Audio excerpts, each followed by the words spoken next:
Hi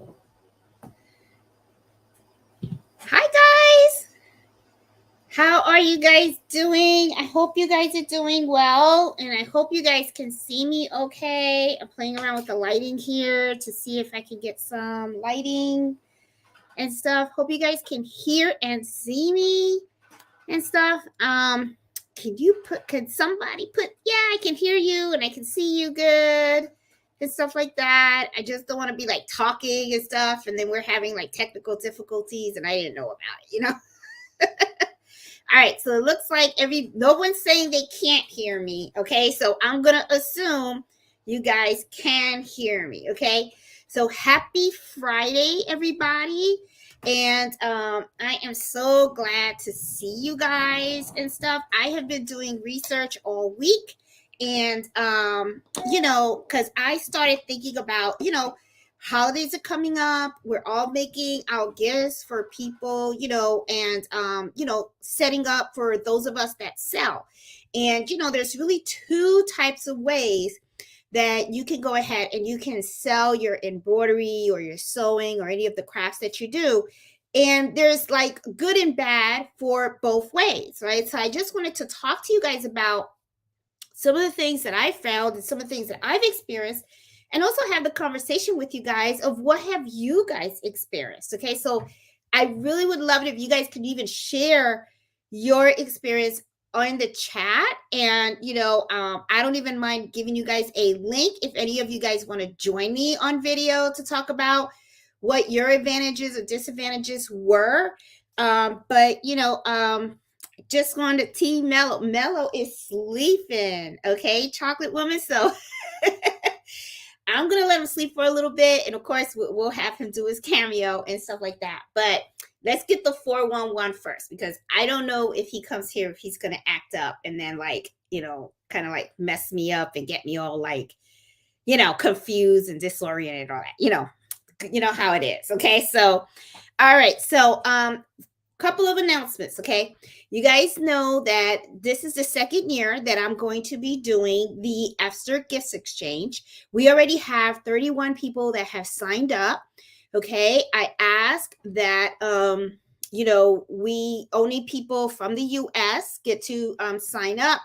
And I would love for people to join internationally. Unfortunately, though, the shipping costs is so high between international, and things are kind of everything's up, right? So I want to try to make it as affordable for everybody.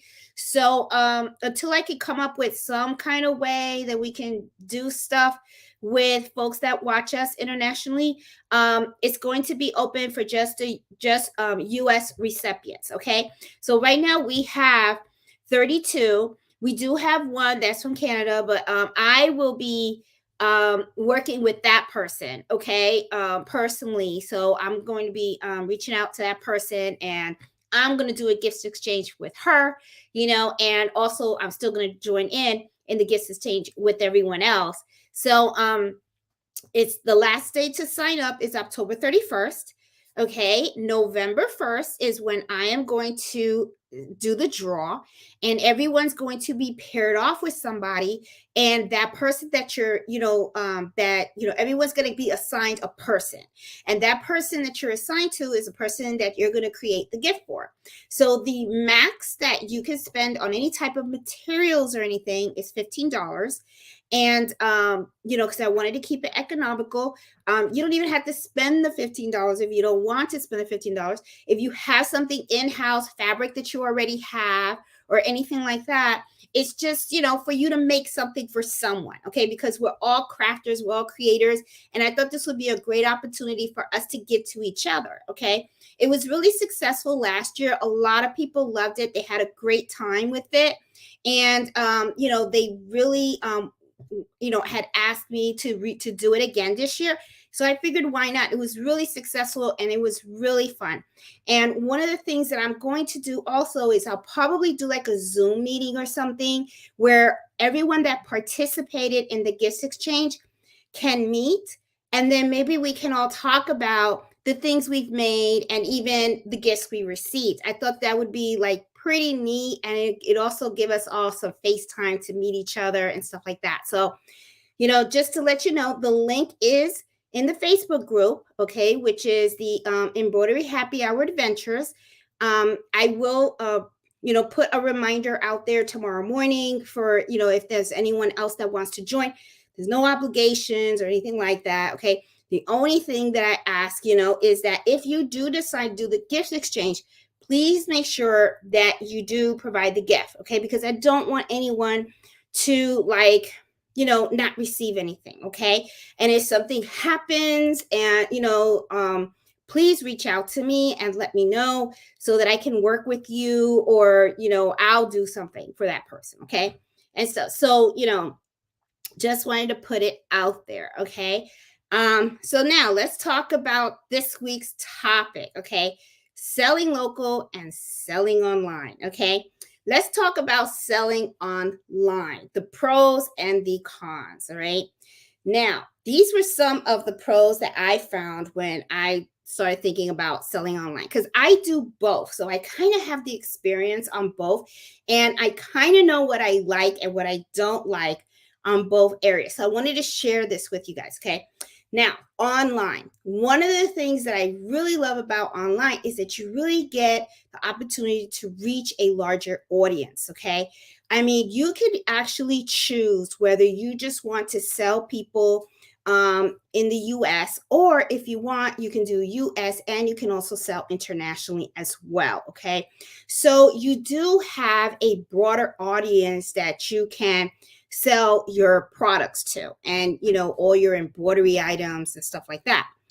Now, the only thing that is a downside when you are opening to a very large market is the competition. Competition is pretty high. And when competition is high, sometimes you have to look at the other prices. What are prices that people that are selling stuff that are similar to you, what are their prices, okay? And it kind of puts you away in a little pickle, because it's like if you're selling something that's very similar, and I'll take something that's pretty popular that a lot of people know about, like let's say the kids' birthday shirts, right? A lot of people, I notice when I look on Facebook and stuff, the kids' birthday shirts are pretty popular, with the numbers and the the little designs, and then some people like them personalized, some people don't. That is pretty thick. It's a lot of people come up with different ideas, and they come up with some really cute designs too. I have seen some really gorgeous shirts out there, and some people even incorporate the shirts into outfits. They do little tutus, they put the little ribbons, they put the ribbons on the shoes and all that kind of stuff. So they really do a whole bunch of stuff with it. But like I said, just like I'm talking right now about all these ideas that people do with that one little item, which is the birthday shirts, there's a lot of competition regarding those, that product, okay? So when you are selling online, you do get a bigger audience, a bigger customer base for you to sell your product. But you also have to understand you're not probably the only one that is selling that product as well. So you're going to have a lot of competition. So one of the things is you're really going to have to think about is what's going to make your product very unique from the others that people see whenever they look you up, okay? Now, the other thing that I really like about running the shop online is that you can actually run it from anywhere, okay? If you decide to get up and move somewhere, or just even if I decide I'm going to move to Puerto Rico, okay? I mean, I could continue having my same online shop, and all I have to do is just keep producing my items and filling my orders from where I am. So I can produce it from Puerto Rico, I can produce it from here in Virginia. If I decide to visit my mom in Florida, I can run my shop up there. However, though, one of the things, thank you, Marlene, for the super chat. I appreciate it. But one of the things is that for me, if I can run it from everywhere, but the thing is that I got these big machines right behind me, okay? So these things got to come with me, okay, in order for me to produce some of my embroidery items, okay? So But the thing is, if you want to relocate, it's not a big deal because you can actually, wherever you decide to relocate, you can continue your shop. Okay. You don't have to start over as with, but let me stick to the online, and then we're going to talk about local sales. All right. Now, the other thing also is when you are producing your products and you're filling your sales when you're doing online, sometimes I feel like you will make less of an error for the simple fact that when you have an online shop, what you do is you have your product listed and you have your description of your product, and you kind of have all the details already in line in what you are providing the customer, right? So they can do some customization as much as you allow them to, but it doesn't go too crazy. So to me, the era of margin, the margin of you creating the era is a lot, is a lot less, because it's like you have all these products in your shop, and people kind of have a better idea of what it is that they're going to get. Okay. So the other thing, though, let's talk about some of the cons of oh, Iris, I'm sorry. I just saw your excuse me for oh, Iris, I'm sorry. I'm praying for you, girl. Stay strong, okay? And keep me informed, please. Okay. I'm sorry. All right, let's get back, okay? Let's get back, and then we'll hit the chat, okay? Um Online fees. Okay. Let's talk about the cons of online. All right. The cons of online is you're gonna have fees. Okay. You're gonna have a lot. You're gonna have to deal with shipping costs, and depending on if you're gonna be shipping internationally, your shipping costs can be kind of high. The other thing too that you got to be careful of, and this is something that not a lot of people talk about and stuff, fraud. Okay. Got a lot of hustlers out there, folks. Got a lot of hustlers out there. I have seen other Etsy sellers complain about some of the issues that they've had with their online sales.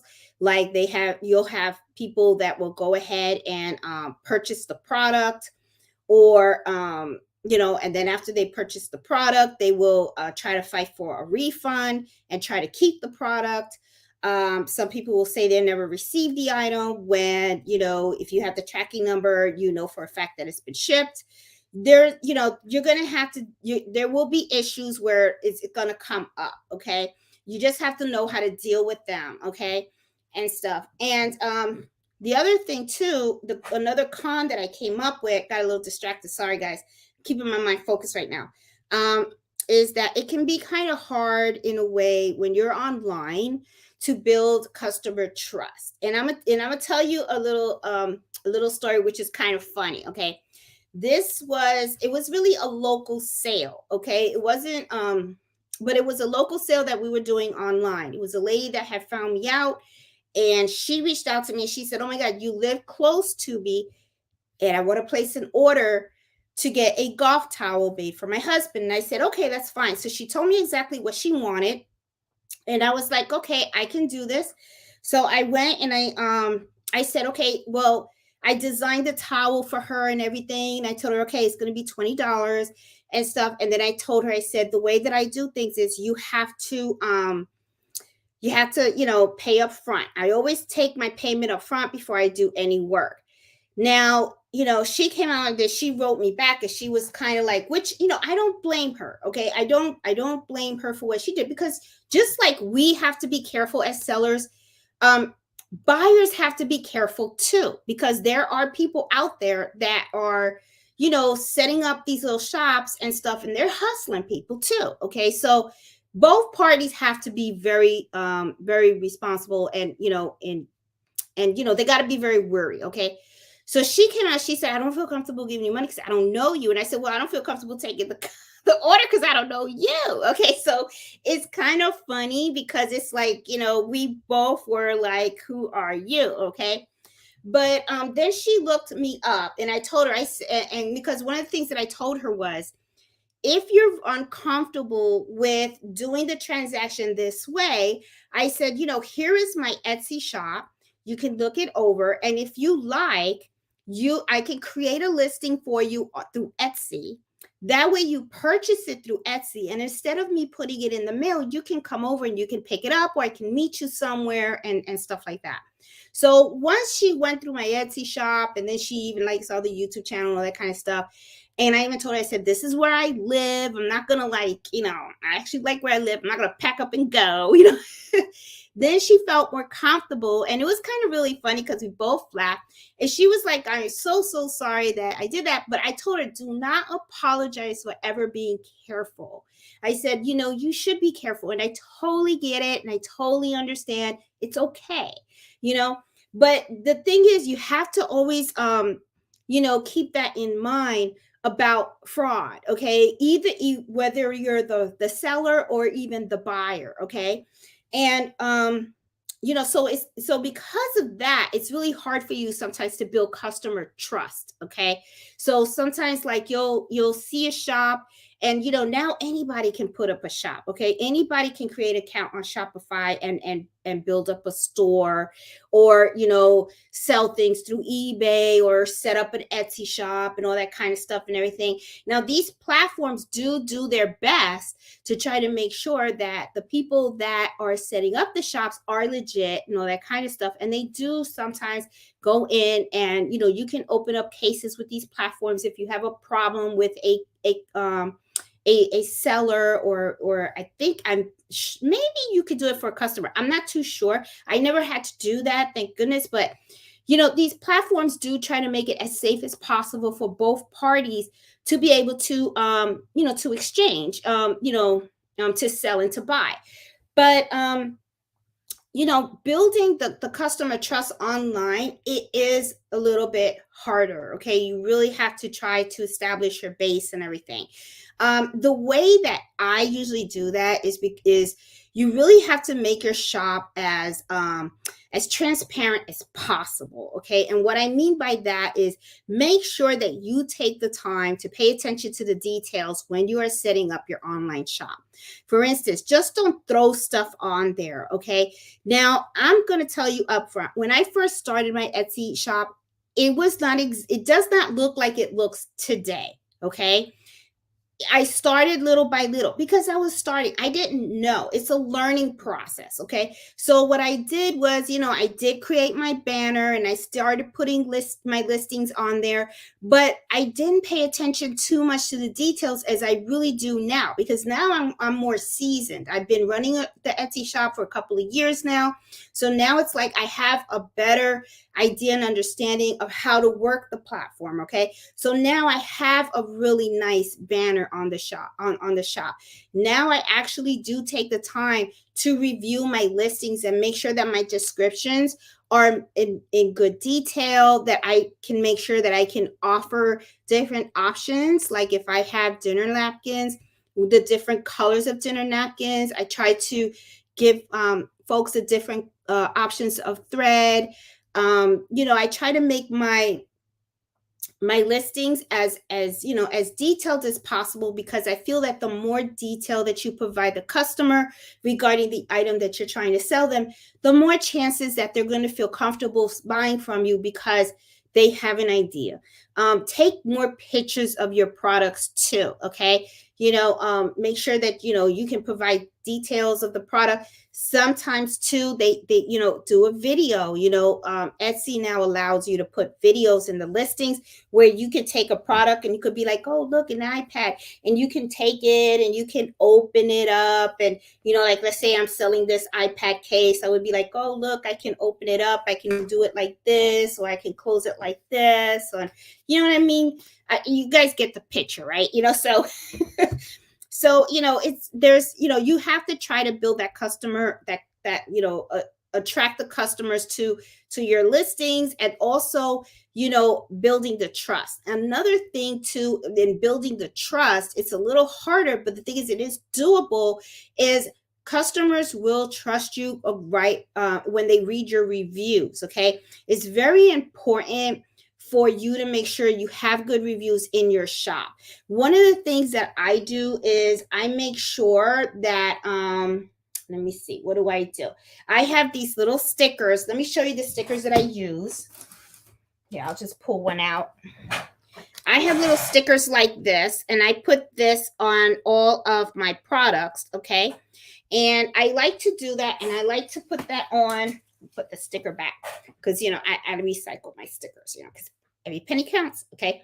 So, you know, always try to get people to, you know, as you create your products and you send them out, make sure that, you know, like I always keep saying, nothing leaves my shop if it's not good quality. I always make sure it's packaged well and all that kind of stuff, and always ask for that feedback. I also watch and track all of my sales, and when I see that something got delivered, I always try to send the customer an email to say, hey, I just want to take this opportunity to thank you for purchasing an item from my shop.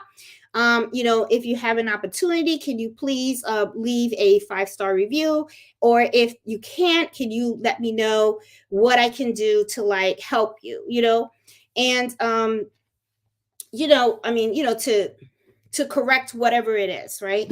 It's because and the thing is, what I like about the reviews is when customers go to a certain shop, they want to see reviews. They want to see if not just necessarily if the certain product that they're buying from you is what they want, but they want to know that the other products as well, that customers that have purchased from you had a really good experience. That helps them to build a confidence that if they see something in your shop that they like and that they want, then they could come on and say, okay, I really like this item, and this store has a really good you know, standing, so I'm going to go ahead and shop. And I think that's why, like with Etsy, they were like doing the star seller, because to me, I truly believe that if you have that star seller badge in your shop, that does help you to push those sales out. Okay, because if you know, if a customer is new to the platform, an Etsy platform, or if you have a customer that has gotten burned in the past by another shop, most likely they're going to be looking for that. They're going to want to see the reviews. They're going to want to know that they're buying from a really good shop. Okay, and that's one way to get to build customer trust. Okay, this is another downside that a lot of people don't sometimes think about when they are selling online is you're not going to sell anything if the system crashes. Okay, um last year I believe Etsy went down, but it only went down for, I don't know, I don't even think it went down for a half hour. But the thing is, you know, one of the, I mean, they brought it back up pretty quickly, and I do get notifications to when Etsy's having some type of issues. They seem to be pretty quick in fixing whatever issues they have. They seem to really do very, very well with that. I don't know about the other platforms like Shopify or eBay, or I think Wix.com is another platform that a lot of people use for creating an online store. I don't know how they are in supporting their platforms, but you know, be aware of that, because if your business is strictly selling online, if that site goes down for whatever period of time that it goes down, that means your sales are kind of like too down, you know, like you're not, during that period that they're not up, you're not up. Okay, so that is something that you'll have to deal with also. The other con of the online is customers being very impatient. Okay, when you are dealing with orders online, they go through a more lengthy process than normally when you would kind of do it locally, at least the way I see it, and I'll explain why I say that. Okay, well, first of all, when the customer puts the order in, one of the things you know that when the order is in there, you've already gathered all the customer requirements, right? So really, there's not really that much interaction between you and the customer unless the customer had questions about your product and started to email you and you guys were emailing back and forward, or the customer said, I want this product, but I kind of want it customized in some way. And then you had to work with them, right? Well, after they actually pay for the order, then you have a processing time. And this is sometimes where a lot of customers, when they buy things online, they get kind of confused. And it's not that they're confused, or maybe they just don't realize it. Okay. With Etsy, when you look at a listing, there is a processing time that usually the seller puts in there. And the processing time kind of indicates how long after you bought my item will it take for me to make it, package it up, and take it to the post office. Then there is another timeline that the customer has to wait, and that's for the actual post office to actually deliver the item to them. Okay. So sometimes if you have an item that's listed and you say it takes about 1 week to create the item already, and you use the whole 7 days, that's already 7 days that the customer is waiting. And then what happens when you take it to the post office may take maybe 3 or 4 days to deliver the item to the person, depending on where they are, right? And if depending how you ship it too. Sometimes if you ship it first class, it takes a little longer. Sometimes you can send it priority and it can go 1 or 2 days, right? But what happens is because of that time frame, sometimes customers get a little impatient. Next thing you know, they're emailing you going, oh, I haven't received the package, because sometimes they kind of feel like you're like the Amazon, right? Like, oh, I ordered this and I pressed that button today and I should be getting it tomorrow or the next day. And it doesn't work that way because we're not Amazon. Okay. We actually have to make the stuff that you bought. Okay. So that can be kind of like a con for that. Okay. Let me see. Let's see. What else did I cover? All right. Okay. So that's what I got going on the online. Okay. To me, the biggest advantages of it, of course, is just the global, the ability to reach a bigger, larger audience. You can also use social media to help get people to your sales and stuff like that. Liliana was helping me last week with that because I suck at that. Okay. I really do. I am mostly YouTube and Facebook and Etsy. That's about it. Okay. Instagram, TikTok and all that kind of stuff. I still have to learn those platforms. Oh, God bless Liliana. She was on the phone with me last week, teaching me how to do little shorts on Instagram, and I'm starting to learn a little bit on TikTok.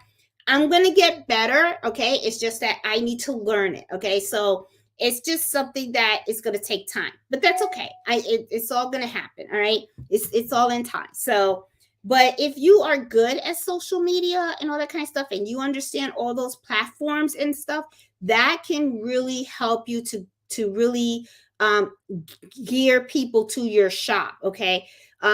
Certain platforms like eBay and Etsy, they already have like their customer base, right? And they already have people coming to them. They have little commercials and all that kind of stuff. So they kind of help to advertise for you so that you can get customers and everything. But if you have something like a Shopify or a Wix or something like that, you're kind of responsible to draw your own traffic and audience, right? So that's where, if you master Instagram and TikTok and all that kind of stuff, that really, really helps. So, but I'm not there yet, which is probably why I haven't done the Shopify and everything, because I figured that if I opened up a Shopify account or something like that, I'll probably see a lot of crickets. That's just how I see it, for me right now anyway. So let's talk about selling local, okay? I sell local too. All right. So let me talk to you about the pros of that. Now, the pros about selling local is you get to meet people. Okay. You're actually meeting your customers face to face. And that could be a good thing. But that can also be a bad thing. Okay. The good thing that I like about it is because I get to actually build a relationship with these folks, and I get to really talk to them in great detail about what it is that they want me to make for them. Okay. And sometimes I could even take it further. I can actually sit down, I can talk to them, I can show them the threads that I have. I can have them come up to my room and look at the actual threads. They can hold it in their hand. If they have something that they want me to embroider, then they can actually take that product and they can put it against the thread so that they can see if this is what they want to do. Okay. So I feel like, when you meet with people in person, you get to have more of that 101 customer connection with them. Okay. Now, the other thing too, though, is when you're selling local, you do have less competition. But the thing is, you got to remember you're local. So it's not like I'm going to be able to, I'm in Haymarket, Virginia, right? So I may be able to probably sell in my town or maybe my sister towns, right? Like in Manassas or Gainesville and stuff, which is like real close and stuff like that. I can probably put my items on Facebook groups that are local, okay? And that's good. But the thing is, I am limited to the type of customers that I can get to because it's just local, right? You do have less competition because unless you have a bunch of people that live close to you, that also embroider, you know, I don't know. You could end up being in a town where it has like maybe 6 or 8 other people that have multi needle machines and they're embroidering too. But I mean, it just depends. Then you would have to look to see what kind of prices they got, and then because you are competing then. But the thing is, it's just I don't know. I think there's one lady, like I did a customer the other day and she said, "Oh, that you only have like one competition." And I was just kind of like, okay.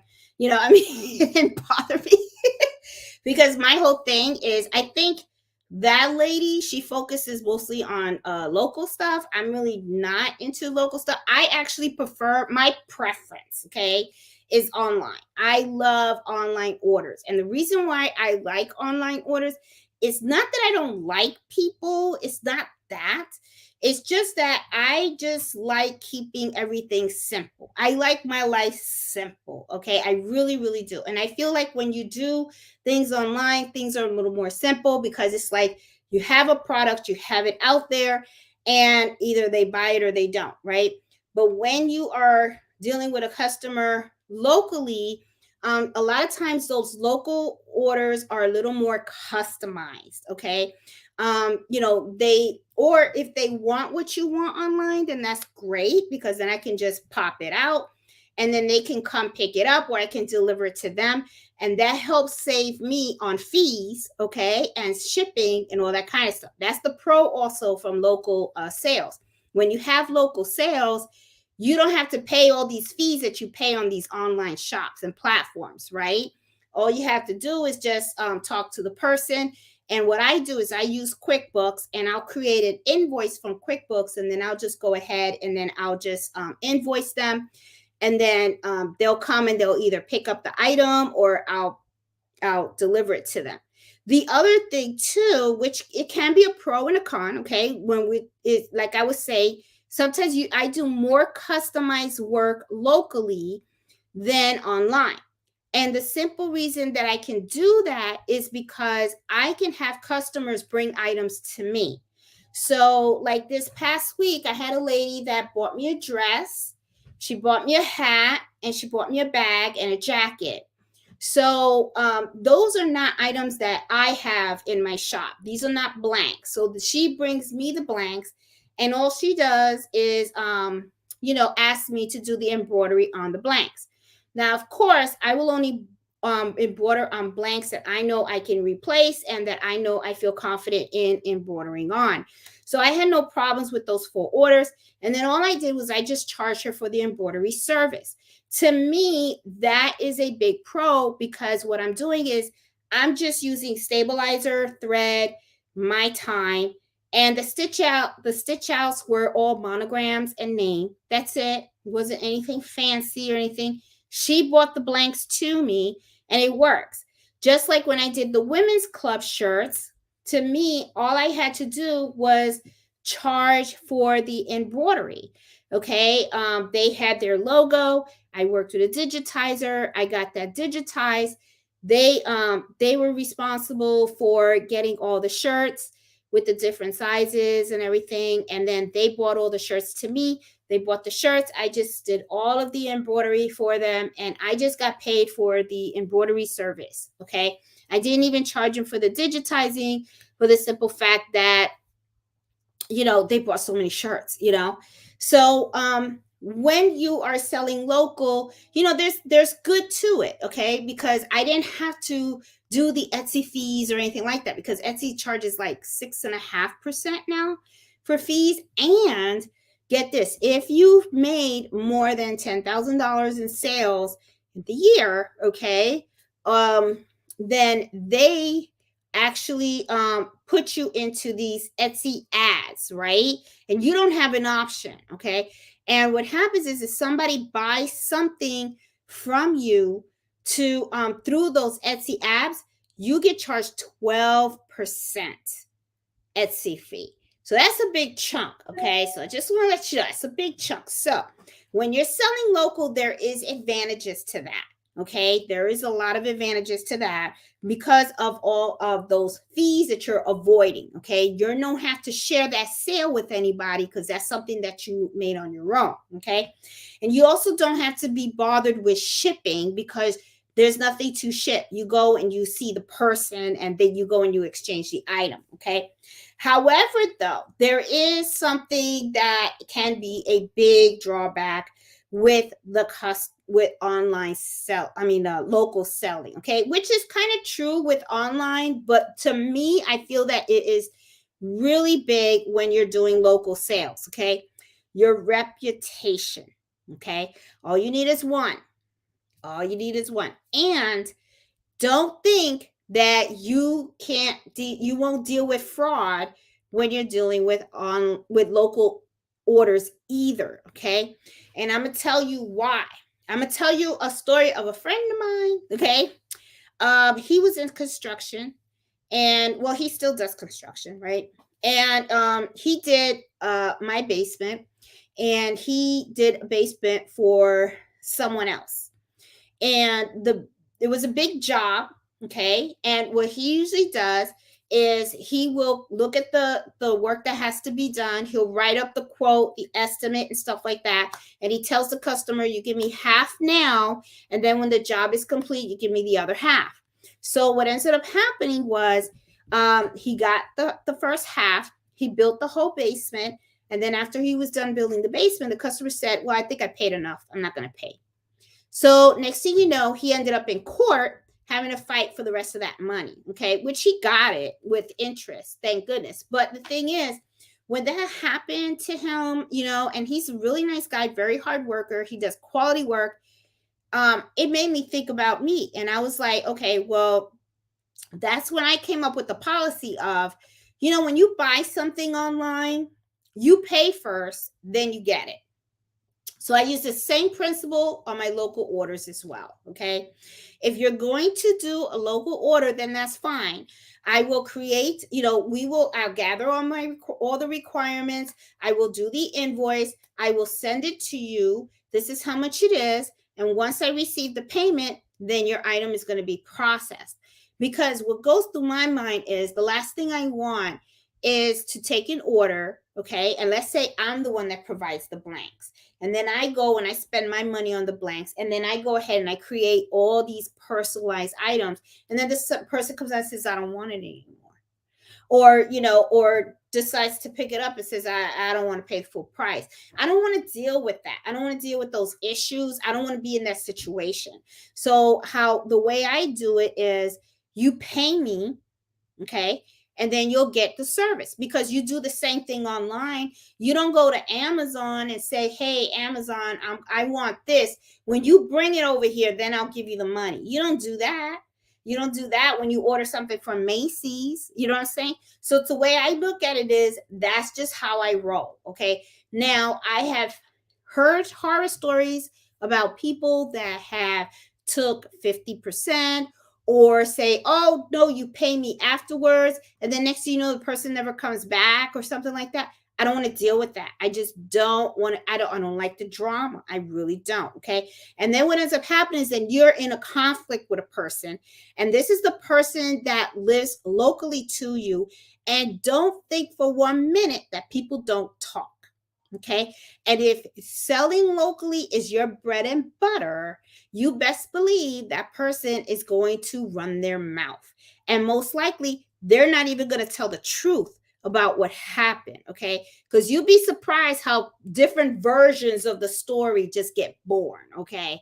People will say anything so they can look good. Okay. So the way I see it is the way, if you don't give me the money up front, then you don't get the service.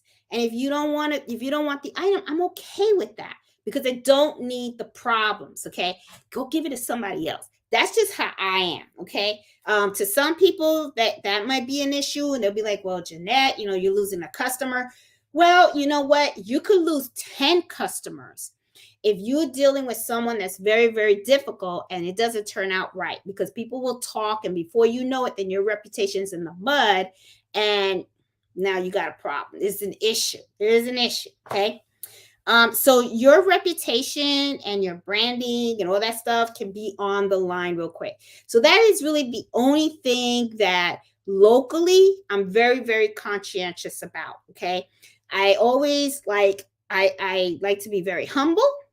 I make sure my prices are reasonable. I like to meet with the customers. I like to make sure, and I am very upfront about the payment, very upfront. Okay. And I tell people, I'm sorry. That's just how I do business. If you're not comfortable, then you can, I think maybe you need to go somewhere else. And I'm okay with it because I'm not comfortable. Okay. So, that's just how I roll. I don't know how you guys do it locally. I would love to hear how you guys do it. But it's just, it's just how I am. I mean, I just don't want to I just don't want to be suckered. That's all it is, The good thing though about the let me see, did I say that? Yes, I did talk about the more details of the order. Now, the thing that I put in here was it could be good or bad, and that is so true. Okay. When you're dealing with online orders, a lot of times you have your product there, there's a listing, and you know exactly what you're willing to offer. So it's either take it or leave it, unless the customer reaches out to you and says, hey, can you just tweak it a little bit? And then that's okay. But usually when they're asking for something to be tweaked, a lot of times they know what they want, and it could be a yes or a no, right? When you're dealing with someone local, sometimes, and I've found it with one golf towel. It was the one golf towel I made. The customer made so many changes on that. I was just like, it was getting on my nerves. It really was. But I was like, okay. Very nitpicky and all that kind of stuff and everything. And, but you know what? Everything is a learning experience. Next time I'll just say, I can't make changes. That's it. And just leave it at that. I should have did that. I should have. But she was a nice lady. Let's be fair. She was very, very nice lady. And I did want to make her happy with it. And I did have the time. Okay. I did have the time. But, and it was her golf time. And I knew it was for her. And I knew it was going to, you don't want people walking around with funky golf towels if they're not happy with it. But I will tell you, boy, we went back and forth on that thing. And she was like, can you change it a little bit here? Can you change it a little bit? And I was just like, like, lady, nobody's gonna know about that little line. That's what I mean, people are gonna be looking at it from so far away. They're not, it looks like the letter N, but it worked out. It worked out and stuff like that. But the thing is that it can be so like, it can be nerve-wracking. So when I know that I'm going to have a customer like that, that's like, and it's not like indecisive. Like they know what they want, but at the same time they don't know what they want. You get a lot of customers like that too. So what I'll usually do is I'll just have like a shot of Patron or a glass of wine or something like that, and then I do my and then I go, okay, now let me just deal with and then I'll just talk to them.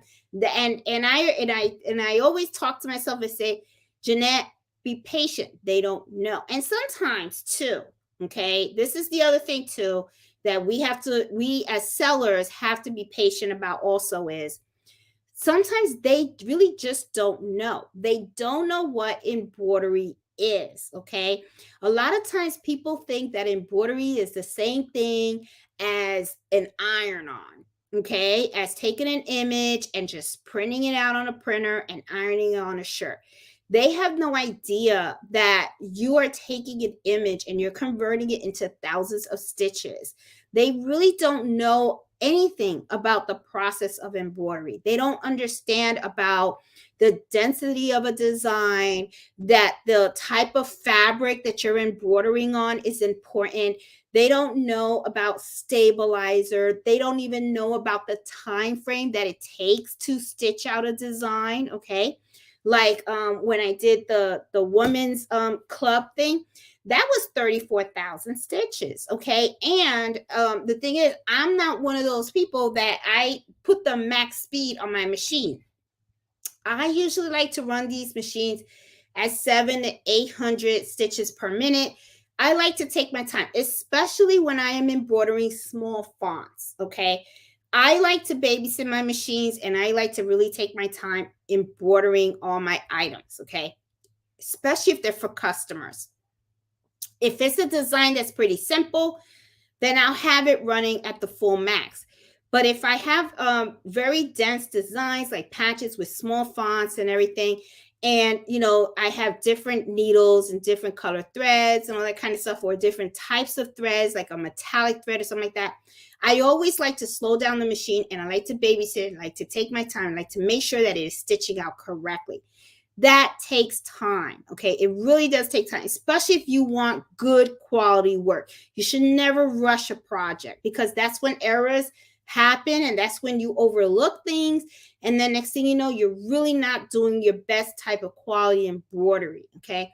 So, a lot of times people don't understand that. They don't understand that. And when you talk, when you take the time to talk to them and you take the time to explain the process, it kind of benefits you in both ways. First of all, it helps the customer to understand why, if they want something and you say no, it's not going to work, they know why. It's because the design is too dense and maybe it needs to be modified, or maybe they should look at another type of fabric. Okay. And if they question the price and you tell them, look, this is over 30,000 stitches.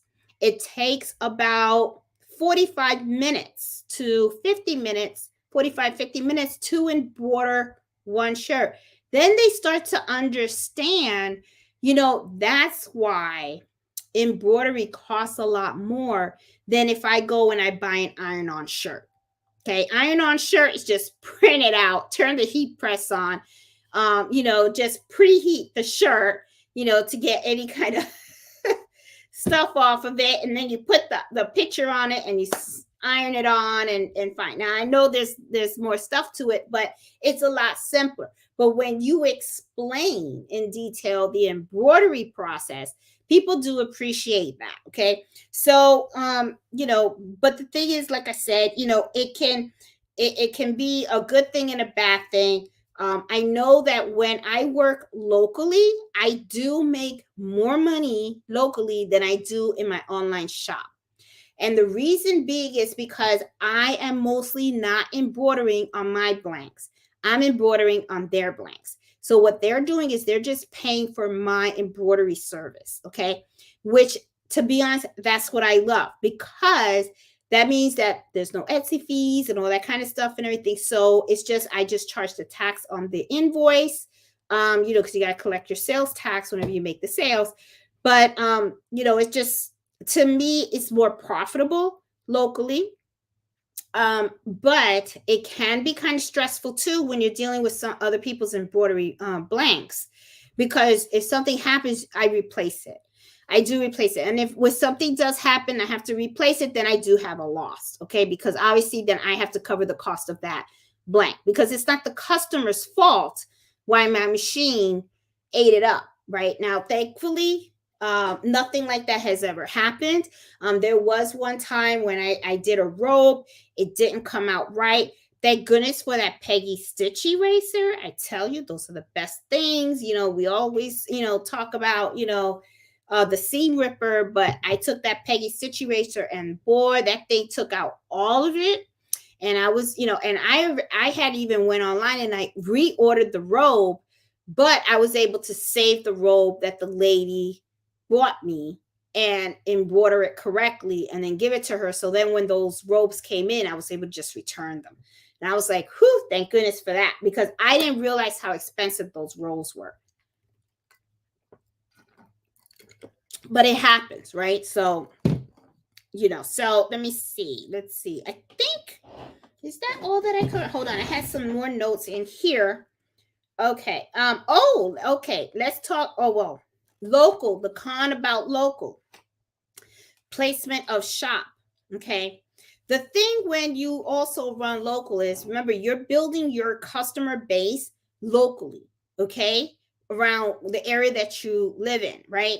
If you were to pick up shop, and let's say I'm retiring in 3 years, and I say, okay, now I'm going to go and I'm moving to Puerto Rico, and I'm going to Ponce, and I'm going to open up shop in Ponce, Puerto Rico. Well, guess what? All the customers that I have right here, they're not going to come with me to Puerto Rico. Okay, so that means that when I'm in Puerto Rico, I'm going to have to start fresh. Okay, even though I've been in business for a long time, and even though I had sales and everything, now I have to rebuild my customer base. As if when you're online and you've established your shop online and you've already had your customers and your sales online, because I do get a lot of repeat customers. I do have a lot of people that come back and because they liked what I made, and they're like, oh, now she's offering this, and they'll go and they'll buy something else from me, or they'll rebuy what I made for them because they want to give them out as gifts or whatever, right? But the thing is, you've already made a name for yourself online, and that name is going to stay with you no matter where you are in the world. Okay. However, though, when you're local, you build these business relationships with the people that live around you. But the thing is, if you pick up and you leave, then those relationships kind of like, maybe they'll find you where you move to, and they'll come out and they'll say, okay, can you do it for me? But then guess what? It's like an online sale, right? So before, when you were dealing with that customer locally, there was no shipping costs or anything like that. But now that you are away, now there's shipping costs. And now you got to reestablish yourself, right? You got to reestablish your reputation. You have to start, uh marketing yourself locally and stuff. And that's the other thing too. If you only sell local, right, you can still market yourself through social media. But I usually do it through Facebook group.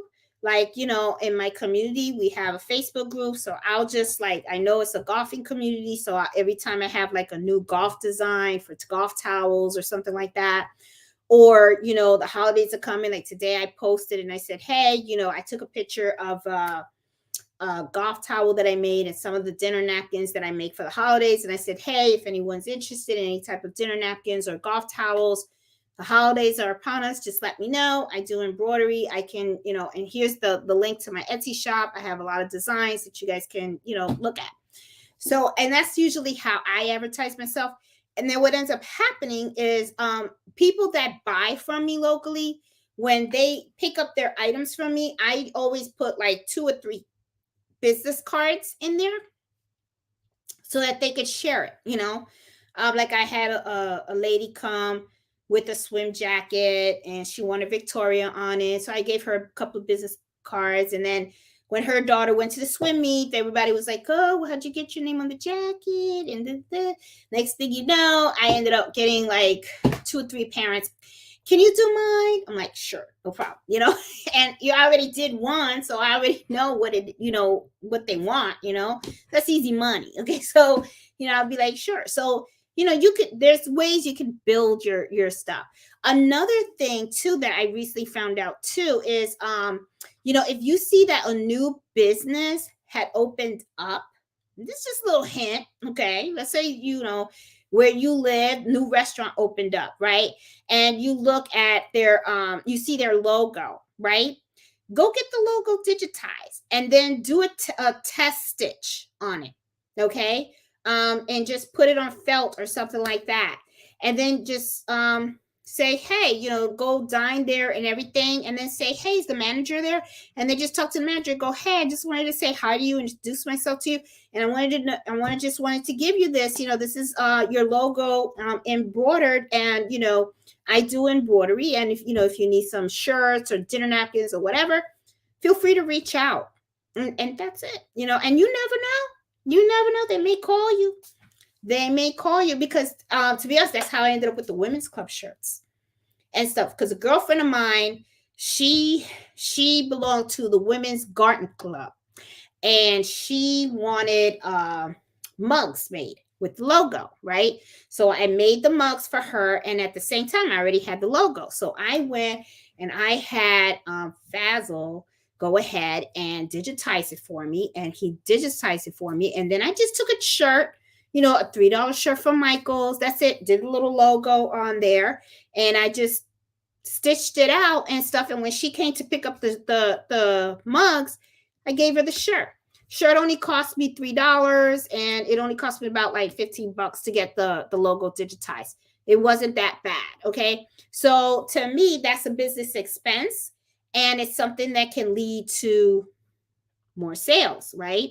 So even though the garden club didn't get the shirts, but she talked to the president of the women's club, and she was like, Jeanette does some really good embroidery. Look what she did. And then she was like, oh, and then next thing you know, the lady reached out to me and said, this is our logo. Would you be able to do that? It looks kind of complicated. I was like, yep, I can do it. Next thing you know, I did all the shirts and everything. They're all happy. Made me some money. See? So, you'd be surprised. Locally, you could really get those sales. You just got to know how to put your name out there. Go to the post office, put your little business card or a little flyer, embroidery services, put it right on the, their bulletin board and stuff, so people know where to reach out. Schools, sometimes schools and stuff. I've had a couple of schools reach out to me and stuff like that, but sometimes you give them the quote, you never hear from people again, so it's like, okay, but that's okay. It's all right. Ooh, got to change my posture here. Sorry, guys. So, yeah, but you never know and stuff. So I am going to go through the chat and stuff. Oh, wow, because it's almost the hour and stuff. And I want to say hi to you guys and all that kind of stuff. Hey, Miss Max. And forgot how to, Miss Max. Okay, how to speed up your 1900. Okay, there's 2 ways. I don't know if you're trying to speed it for sewing. If it is, it's that little knob that you have there. If you're trying to speed it up for embroidery, if you have the 1900, the top speed is 650 stitches per minute, and that is on your settings. It is the little icon that looks like a piece of paper. Hit that, and I don't know what screen it is. I know the last screen is where it tells you your information, like how many stitches you have on the machine and everything like that. But you're going to see max speed, machine speed, and you can go up and down. And the max you can go on the 1900 is 650. If you have the 1950, that is 850 stitches per minute. Yeah. So let's see. Hey, Judy, how you doing? Hey, Robin. Hey, Trisha, Iris. How you doing, hon? Hey, making dreams come true. How you doing, Linda? Hey, Robin. Hey, Jolly Love. Hey, Deborah. How you doing? Hey, Sassy, Judy. Hey, Nada. Hey, Donna. I see Chocolate Woman, and I don't even know where Mello is. Mello, where's my boo boo? Okay, I guess he's sleeping. He'll make his cameo. If not, we'll go look for him and stuff. Okay, we'll wake him up. Let's see. Hey, Evelyn, how you doing? Hey, Cracky Puerto Rican. Hey, Fabulous 32. Hey, Cindy, how you doing? Can you link the site? Yes. Cracky Puerto Rican. I will put it on the Facebook group. It is on the Facebook group. I think it's pinned on the top and stuff, but I will repost it for everybody on the Facebook group. Don't worry, because I know you missed it last year. I know you did and stuff. Oh, Miss Max was on a cruise in the Bahamas. Loving retirement. I got 3 years left. I can't wait to retire in 3 years. I'm really looking forward to that. I really want to like go to sleep and just like wake up and just when your eyes just pop open.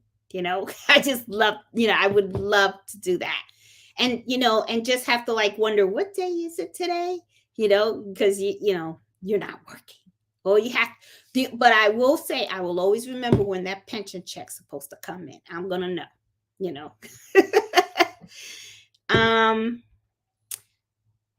Oh, I hear Mello. I heard his thing, so I'm sure he's gonna probably come in here soon. Ooh, I hear his little pause. I hear his pause and stuff. Here he is, Mello. They're asking about you, boo boo. Where are you? Where are you, boo boo? Where are you? Oh, let me get this out of the way. So you want to say hi? You want to say hi? I don't know if you guys saw that little video where he was mad at me. Little attitude. Oh, that's my supervisor right there. Okay. All right. Oh. I guess he wants to stay in here. Okay. All right, guys. Okay. So, let's see. I see Robin. Hey, Judy. Hey, Danielle. How are you? Marlene, thank you so much for that super chat. You didn't have to, but thank you. Hey, Miss Banks. How you doing? I'm going to thank you all for the help this week with the backpack question. Client accept, and I have 34 to do. Make that money, Marlene. Make that money. Marlene's rich. She's rich, Mello. She got 34 packages. Yes, we're happy. Yes. He's happy for you, Marlene. You're going to make a backpack that says Mello? You going to wear it, boo-boo? Look at you at attention. You're so good. He's such a good dog. You're such a good dog. Hey, Angela, how are you? And Iris, I'm so sorry. I am scheduled for surgery. Girl, stay strong and stuff. Someone text me. Oh, okay. Got a customer that just text me. I'll have to talk to them later. Let's see. Yeah, Iris, I will be praying for you and stuff. Keep us, informed and stuff. Never worry about it. Everyone signs for their package. Oh, Cindy, that's a good idea, but you got to pay extra for that. Yeah, and see this.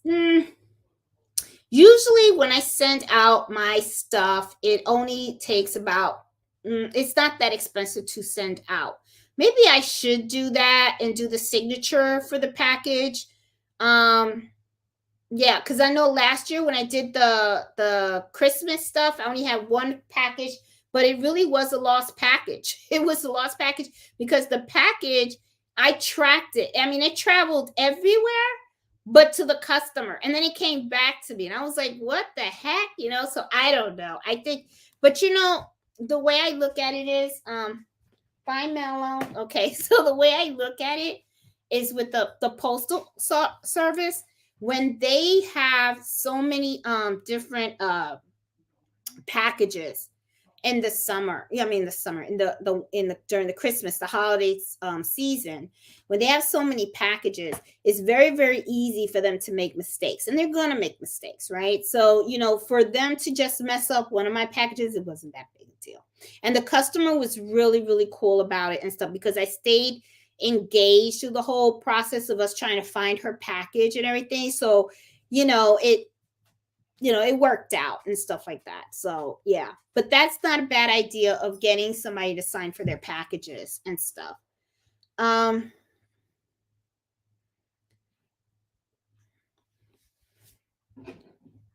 let's see. Oop, I hit the wrong thing. Okay. Let's see. Yeah, everybody's thinking about you, Iris. Hey, Annette, how you doing? Um Miss Max says, nope. You are not late. You just got to show up. At leaving reviews. I'll get better. Oh, I'm so bad at leaving reviews. I get better. Yeah, Miss. But you know what? I mean, the way I look at it though is, if a customer doesn't leave a review, I'm okay with that. I prefer no review than a bad review, honestly. So it's just something that I think about and stuff. Hold on. Let me just let her know. Can't talk now. Filming. Okay. I'll reach her later. All right. So, where were we? Oh, yeah. So the reviews, the way I see it is, better no review than a bad review, and stuff. But I know me personally, I try to leave reviews. Um, oh my God. Some people are very persistent, aren't they?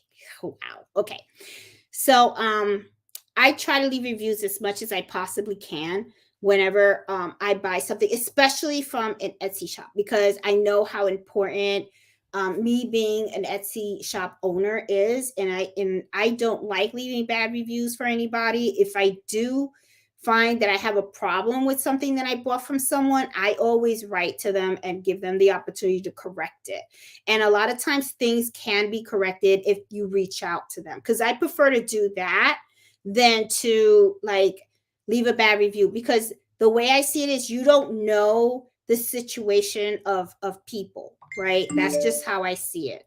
um you don't know the situation. It's like, some people have a Etsy shop, or do these side businesses to get extra money, but some people, it could be their livelihood and stuff. And you just never know.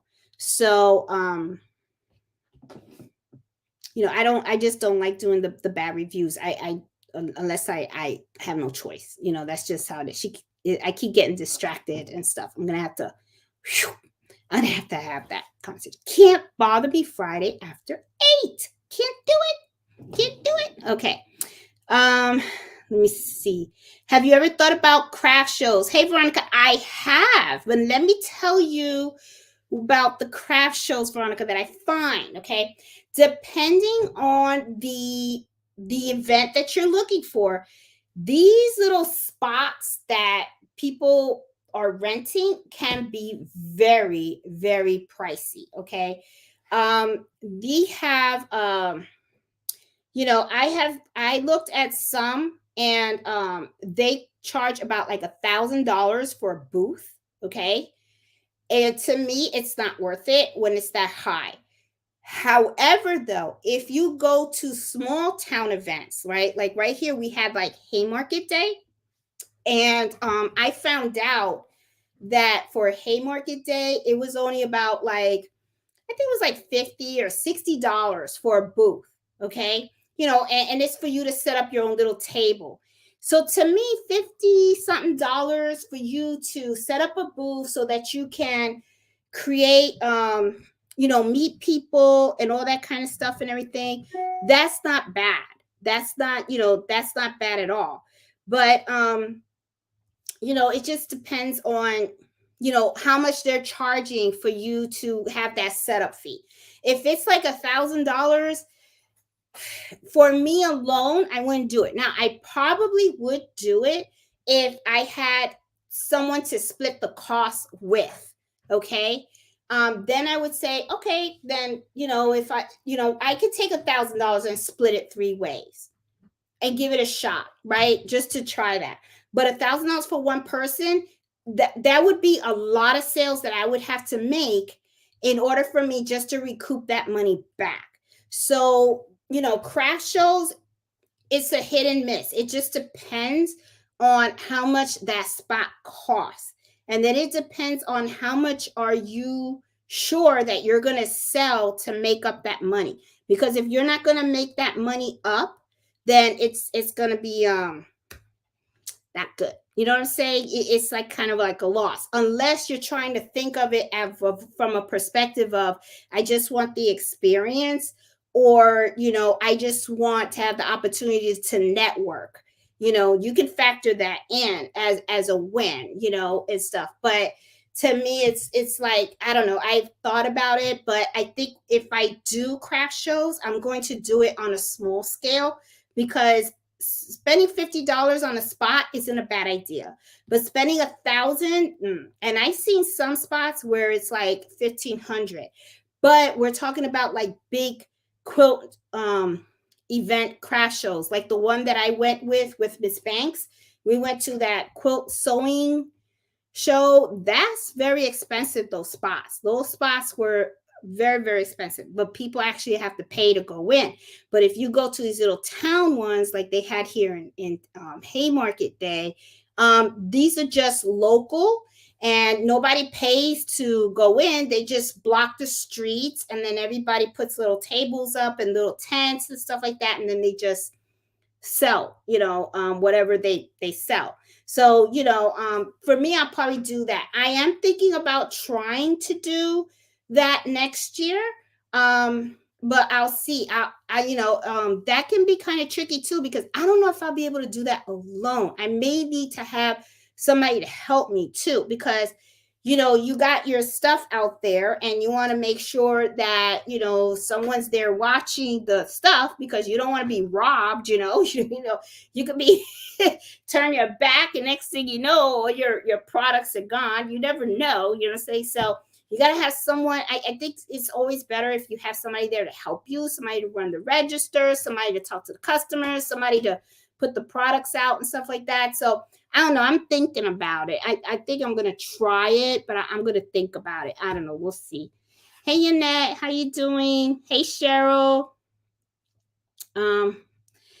Annette says, I'm right there with you. I know nothing about technology. Yeah, and it's like that. I don't know. And I felt so bad for Liliana, because she called me last week and she was telling me, click here, click there. And I'm like, I don't see it. And I'm a visual learner. So it's like her telling me where to go, but then I didn't see it. If she was there and she was showing me, then that would be fine. But it can't happen that way, because she's in Minnesota and I'm over here in Virginia. So, but she was so super patient, and she was able to show me a couple of things in Instagram. I just got to get better. And like she said, just do 10 minutes per day of Instagram. I didn't do my 10 minutes today, but I am going to start posting more on Instagram and see how it works and stuff like that. So, yeah. But yeah, I'll get it going, I'll get there. Oh, I'm using the wrong mouse here. Let's see. Hey, Cindy. You have to remember, customize equals more money. Yes, Cindy, that is true. Customization does equal more money. But it can also be a big headache too, okay? Because you got to remember, and it depends too what's going on. For me anyway, okay? If I'm okay and I'm not that busy, I don't have like a lot of orders that I have to pump out and stuff like that, and I have that extra time, I don't have a problem sitting with the customer and really working out the details and all that kind of stuff. However, though, if if I have like like, you know, Christmas. No, I don't do I won't, for the simple fact that my Etsy shop is running full time. I have to do those orders and stuff like that, which is why, it depends on a lot that I have going on. And the thing is too is you got to sometimes customize can really be a pain. It really can, especially if the customer doesn't really know what they want. If the customer has an idea of what they want and all they have to do is just pick a color or something like that, got it. But like I said, it does equal more money, because it depends on the item and stuff like that. But it can equal more money. But then at the same time, it can probably equal more stress too. But everything has its pros and its cons. Everything has its pros and cons and stuff. Hey, girl, for real. How you doing? Let me see. How much do you usually charge for your services, or what do you suggest? Okay, well, I know one thing for sure. I will not, for my local sales. Okay, I will not turn on my machines for anything less than $15. Don't do it. Just won't. Okay, I just don't do it. All right. So, for my services, it depends on what it is. Okay. Like for instance, it depends on the file, right, boo boo? It depends on how many stitches are in that file. It depends on how complicated the item is to hoop, how much stabilizer I'm using. There's a lot of things, Marlene, that goes into the cost of a product and stuff like that. If I have to digitize it, how much is the person ordering and stuff like that. It really depends on a lot. But I know one thing: the minimal that I will charge, and that's the minimal. Okay, that means that if you get something and you need it monogram, 3 letters, $15. If it's something with a name, $15. Even if you provide me the blanks, that's the minimal. However, though, that does not mean that everything I do is $15. Okay, because depending on what it is, if you come to me and you have a logo and there's a lot of different colors in that, and there's a lot of different details, and I have to get it digitized and all that kind of stuff, that's all cost money. So, I'm going to be adding costs and everything, and then I'm going to let you know. And I don't charge per whole thing. I calculate the cost per item. Okay. Just like I was telling you with I'll give you an example. For the shirts, if you have a big logo, and the logo, like I said, was 34,000, right? So what I did, instead of charging $35, because there were so many shirts, I said, all right, $30 a shirt. Okay. But that is for, me doing just the embroidery with the stabilizer. And I put 2 sheets of cutaway stabilizer because of the density of the logo and stuff. So, I did $30 a shirt. So that was pretty good, decent profit for me and stuff. But I was not out there buying the shirts or anything like that. They had to come to me with the blanks and everything, as long as they told me where the blanks were and stuff. Let's see. Okay. Now I got someone else texting me. Man, what the heck? Everybody knows not to bother me on Friday, but they do. All right. I just, whatever. Okay. All right. So I'm ignoring the outside world, guys. I'm going to ignore them. But, yeah, it really depends, Marlene, on what it is that people are asking you. Okay. So don't think that there's one size fits all in the pricing of the world of embroidery. It's not like that. Okay. So just want to let you know that, because I don't want you to undercharge your talent. That's the other thing too, because you got to remember, you got your materials, you got your time, your digitizing and all that stuff. So just, putting that out there. Hey, Crafty Creations, how are you? Let's see. I request full payment upfront on all my orders, direct and local. Yes, Crafty Porter. And I do the same. I do the exact same thing. That is just how I work. Okay. I won't work any other way. I mean, I have no problem of turning down an order because they don't want to pay up front. I don't do the shadiness. That's just it. That's how it is. Okay.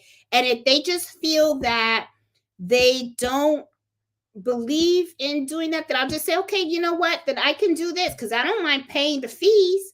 Okay. But the thing is, if I have to create an Etsy link, I we can go through Etsy. Like I can create it and stuff, but guess what? Those fees that get charged in Etsy goes together with the price. So that means you're gonna have to pay a higher price if I have to do an Etsy listing because there's a lot of fees and everything like that, and you're gonna be covering that.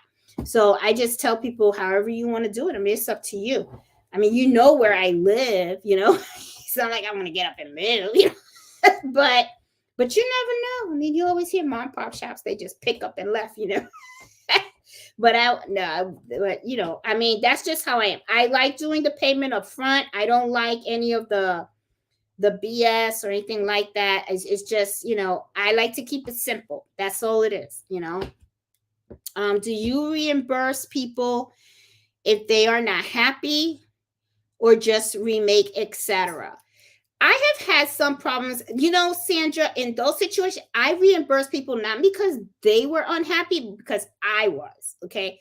That is the thing. When you are the embroiderer and the crafter, you know what good quality work is. Okay. And sometimes if I embroider something and I see that the stitches look a little sloppy because the machine wasn't set up right or something like that, what I will do is, especially when it's just something simple like a monogram. I mean, I only charge them like $15 and stuff like that. I'll return $5, something like that, or give them half or something like that, but they never asked for the refund or anything like that. And if I mess up the item that they gave me, the blank, I'll replace the blank. I replace the blank. That's what I do and stuff like that, but I have never had a customer tell me they were not happy with the product, and stuff. Now, I have had some customers that I've done stuff for them, but I'll tell you what, I won't work with them again. And usually it's because it's just they rub me the wrong way. I don't know what to say. It's like they rub me the wrong way. It's like, I don't know. It's just something. And I think, no, I know what it is, because it was one person that kind of rubbed me the wrong way. And the way that she rubbed me the wrong way was, I don't like if you place an order with me and then you just disappear. Okay. It's like she paid for it. I created it, but I had to hunt her down to come get her stuff. And, I didn't like that, because I like to, take the order, get it done, and give it to the customer. Okay. I like things to happen timely. If she would have told me up front, hey, I can't pick it up for another 2 weeks, that I know in advance, then I know, and it's fine. It's not a problem. I would go, of course, I'm going to hurry up and do it anyway. But then when I do it, what I'll do is I'll package it up. I'll put it on my calendar that she's going to pick it up in 2 weeks and not worry about it. But you can't just place an order and then I do it, and then it's like you just gone. And I'm like, hey, you bought this. Do you really do you want it? Because you paid for it, come get it. And I was just like, what is going on? And then she was like, oh, I totally forgot. I'm sorry. And, I was just like, okay, this isn't going to work. This isn't going to work for me, So I was like, okay, that's fine, So I was like, all righty. But I don't think I would take another order because of that. I just don't like that disappearing thing. I like things, I don't know. I like to be very on point. That's all it is. I like to be organized, all that kind of stuff and everything. I don't like holding on to people's stuff. But no, I never really had people tell me that they were unhappy and stuff like that. But I'm not sure that does not happen. But if people, I'm going to be honest, if somebody is upset with an order, you try to make it right. I remember there was one lady, she ordered a pillow from me. She said she didn't have enough filler. Well, I said, okay, well, I feel that the must, filling up a pillow is a personal preference. Some people like their pillow soft, some people like it firm, stuff like that. I do the medium. Okay. If you like this super firm, then okay, well, this is the filler that I use. You can go to Walmart and all that kind of stuff. So she left me like a 4-star review, something like that, which I was like, fine. I mean, she was honest, she just said, to her there wasn't enough filler. So I didn't get mad about that, and she said it was a cute pillow. She liked the pillow. It was just that it didn't have the amount of filler that she wanted, which is fine. I mean, it's like, you're not going to make everybody happy. You're not. Okay. You're always going to have one or two, whatever. Sometimes it might be your fault. And sometimes it could be that maybe the customer's just a little too picky and stuff. I don't know. I mean, so you just got to deal with things as they come and just hope for the best and stuff like that. Let me see. I've already learned that lesson. So unfortunately for my new customers, pay first. See, Miss Max, yep. And I have been out of money several times. See, and it happens. It really happens. I'm telling you guys, it really, really happens. And, I just don't want to be placed in that position. I really just don't. And that's just how I roll. I mean, it's like, nope, I just won't do it. I mean, I just, and you know what's funny? It's even my friends. And my friends always pay upfront first. People that know me for years, like my girlfriend Patty, I've known her. We've been friends for over 20 years. And every time she orders from me, she pays upfront. Always. I don't even have to ask her. And I know her. know where she lives. Our kids grew up together, everything. We helped raise each other's kids. So, I mean, my friends pay up front. And then for someone that I don't know, I'll be like, always, I'm telling you, it's just, and it's such a bad, terrible feeling that you get when you had worked so hard and then you don't get your payment or the person just disappears and then you're left with the product. It doesn't give you a good feeling. Does it, you feel, it doesn't make you feel good. So I don't want that for me. I really just don't. And to me, it's about respect. And, if, like I said, if you don't feel comfortable vetoing the money or PayPaling the money to me, we can do it through Etsy and make it legit. And it's fine, but I just don't believe in doing it and not getting paid for it up front, let's see. Miss Max says, too many. Yeah, you're right. I'll let the relationship die. Too much work from changes. Yeah. Yeah. I mean, and this is the thing too, guys. Like Miss Max was saying too. Sometimes when you're talking about customization, if there's too much back and forward, it's just way too much, I won't usually take the order. I'll just tell the customer, I don't think this is a good order. I'm not interested in it. I think you need to find someone else to do it. I really don't have a problem turning people away. I just don't. And I think what it is because, first of all, I don't need this this isn't where I'm going to get my bread and butter. Okay. This is something that I do on this side to help pay for my son's college. That's it. His dorm, really, because the college is paid for. It's his dorm. Okay. Because dorms are so expensive. So anyway, so this is really to help pay for his dorm while he's going to VCU. Okay. Now, if I don't make any sales, that's fine. Okay, so I have a savings. I'll go into my savings and I'll pay Cardito's dorm out of that. Okay, but it's just that I don't want to touch my savings. So I try to use this as a supplement so that way I can just use the money to pay for school. But I'm not willing to get a bad customer. Let's see. I don't know how to say this. Hold on. Let me gather my thoughts. I think what I'm trying to tell you is sometimes I feel that if a customer is going back and forward too much, right? A lot of times to me, that's an indication that they don't really have a good picture in their mind, or they really don't know what they want. Okay.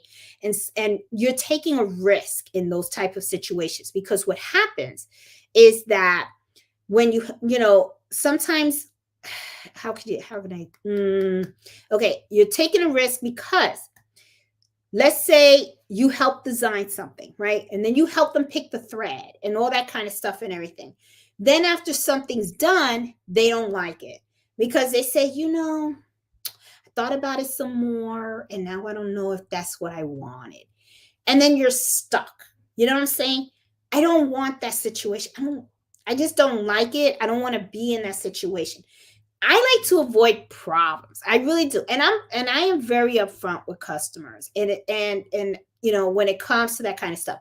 I think the process should be simple. I'm not saying that I won't sit with you and I'm not going to try to help you.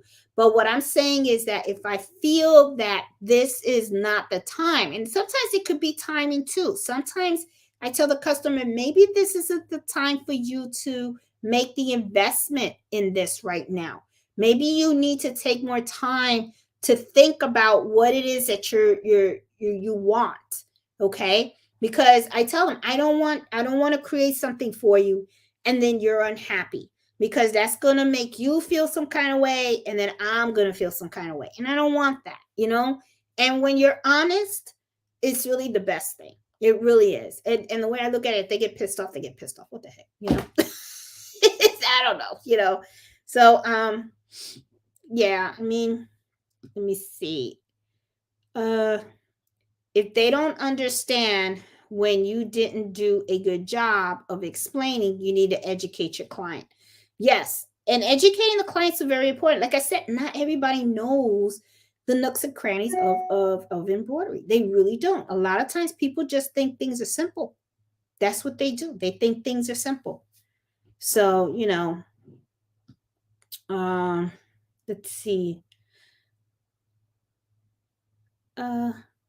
Sometimes people don't understand simply because they don't understand. Yep. If you're doing a one-on-one, they come into your shop, you should be able to put their hand on embroidery and put their hands on the sublimation of a t-shirt, and they can usually tell the difference. Yes. Yes, Cindy, they can. And the thing is, too, is you gotta remember too. I mean, well, not us, we know, but what has to be explained to the customer also is embroidery really is luxury. It really truly is. Okay. Embroidery lasts longer. Okay. It lasts as long as the garment itself, the item that you are embroidering on. You're talking about stitch work. You're not talking about ink. You're talking about stitch work. And it takes a skill level to actually stitch shirts out. That takes a skill level. So, it's really, really important that people realize that. Okay. And you have to explain that. So, just like when Cindy's saying they put their hands on it, absolutely. Like when I do I don't have it with me. When I did the logo for the women's club, I gave them a sample patch, right, on felt. She took it. She told me, she said people looked at it and they were feeling it. They were touching it with their hands and stuff like that. That's important. You know what I'm saying? They have that helps the customer get an understanding of the quality of the work of what your embroidery is. So it is very, very important and stuff. Are there other sites besides Etsy? Veronica's asking that I've looked that have been store navigating big cartel, but unsure about them. Yes, Victoria. There are places where you, besides Etsy, that you can sell stuff on. Let's see. Off my head, I know about eBay. I know some people sell items on eBay. I used to sell on eBay a long, long time ago, but I sold Cardito's old clothes. And so, and it was used clothes that I was selling because, eBay was really good for that. I would bid on a lot of clothes. There's eBay. There's Amazon Handmade. You can do that. Okay. I think Amazon Handmade, though, make sure you read before you sign up. Make sure that you have a good understanding about their shipping, because the thing that concerns me about it is, are they going to expect you to ship like regular Amazon, because you know how Prime shipping works and all that kind of stuff. So you want to make sure that if you sign up for Amazon, that you can meet all those requirements and stuff like that. But they have Amazon Handmade. And I know they do have other ones, Veronica. I don't know them off the bat, but I just want, the thing is there are other platforms out there. Um, what I would do is Google platforms to sell crafts, or platforms to sell homemade goods. Google those type of phases, and I bet you'll probably have like a couple of sites that pop up. And the other thing too, Veronica, that I would think about is, what are the most popular sites? Because remember, the sites that are very, very popular are the ones that are going to get a lot of the traffic. And if you want to open up like a little shop, you want to make sure that you're using a site where it attracts a lot of traffic, so you have more potential for sales, right? Because if there's a marketplace, or Facebook Marketplace, that's another one. A lot of people sell their stuff through there. But let's say you have a site. There's a site out there called ABC, right? But nobody knows about ABC, but very few people. And you see that ABC really doesn't advertise. Like right now, Etsy has like commercials during the holidays and stuff like that. They have these Etsy commercials and stuff. So they're really broadening their existence out in the marketplace, which is really, really good, because it brings more customers to us sellers that are using their platform, right? So you want to make sure that when you look at a platform to start selling from, that they're doing their part in trying to attract people to the platform. Because if no one's there looking at their site, chances are they're not going to find you. Okay. And if that's the case, then you might as well just do a Shopify and go get your own platform. And if you do a Shopify, you could do your own ads on Pinterest. Did I say that right? I think it's Pinterest, or Pinterest. You guys know what I'm talking about, right? My English is all like that. And you can do it on Instagram, and you can do TikTok and all that stuff, just to draw traffic and all that kind of stuff and everything. So yeah, there's sites out there and stuff. Laughing, I still don't know all about stabilizers. Annette, you will figure it out. I'm telling you. The biggest rule of thumb that I use for stabilizers, Annette, is if the fabric is stretchy, I use cutaway, okay, because it's going to go through the wash, and the stitches need that stability, okay. Depending on how thick the fabric or how thin the fabric is, that will determine how many sheets of tearaway I usually do. Like when I do a lot of embroidery on polo shirts and stuff, usually you only need one sheet, but I always put two. Just for that extra. You never know, so just, saying, but it'll come to you. Hey, Christian, how are you? Hey, Danielle. Oh my God, you are gonna make me go out and start a business. Info good today. Jeanette, thanks. I forgot. Got it now. Oh, awesome, Miss Banks. Does one embroidery software work better with the SE? No, Kathy. No, Miss Crafty Creations. No, in order to work with any type of the embroidery file has to be in the PES format for it to work in the SC1900, and it has to be a 5x7 file. Okay. You can use a 5x12 hoop. However, to use that hoop, what you're doing is you're taking a file and, you're creating a file and you're splitting it into two separate 5x7 files. So you have a top and a bottom. That's how you do it. As for embroidery software, there are a lot of embroidery softwares out there. Okay.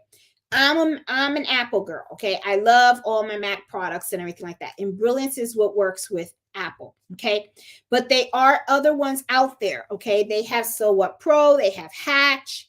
I know they got a lot of other ones. But I'm an Embrilliance person. The reason why I like Embrilliance is because I use Mac. Now, Embrilliance does have a free version that's Express, and I do have the link on the video of this below. I always have my links in there.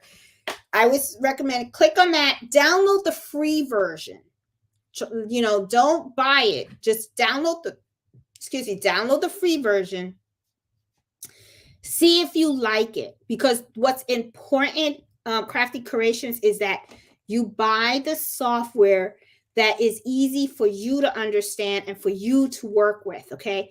Because it doesn't, why get software if it's all confusing to you? Also, one of the things that I would do is go to YouTube and look up different software. Look up videos on Embrilliance. Look up videos on So What Pro and stuff. And so that you could take a look at what it looks like. And I think So What Pro might have a free version of it. I'm not sure. Doesn't hurt to go check it out. But look at that and then see how the interface looks. Does it look easy to you? Does it look like it's easy for you to understand? If you have Windows, then you can use Embrilliance, or you can use So What Pro or Hatch or anything, right? You have more options out there if you have a Windows. I have a Mac, so I'm kind of stuck with Embrilliance, which is fine. But just want to let you know, look at all of them. Look at all of them, because what's important is you want to pick something that's going to work for you. Okay. Hey, So-So-in. Hey, Jenny, how are you? Oh, everybody said hi to you, Mello. He's napping. That dog sleeps. I tell you. Hey, just for curiosity, have you been having problems after your upgrade on the software? I was practicing embroidery on 2 t-shirts. First one came out, the second one, instead of red thread, it was white. No, I have not had any issues with my machine at all. The first came out, the second, instead of red thread, it was white. Well, the SC1900 is a 1 needle machine. It could be that maybe the design, somehow that you changed colors or something. It just changed colors and everything. Always when you embroider, make sure that you understand the step of the design that you're embroidering. So whenever it changes to the next color on the LCD, it kind of shows you, it's kind of small because LCD is only so big, but it does kind of show you what step it is. And that, if the color is off on the thing, you'll know not to pay attention to that color, because you know what step you are embroidering. So you'll know the right thread to use at that time. That's the only thing I could tell you and stuff. Hey, Nettie. That color is great. Oh, thank you. This is a Hawaiian shirt. I got it from my cousin Betty. She went to visit Hawaii, and I just got it in the mail. $1,000 is steep unless you're selling big ticket items. Yes, Angela, that's what I was saying. And I don't sell big ticket items. My items are not that big. Okay, so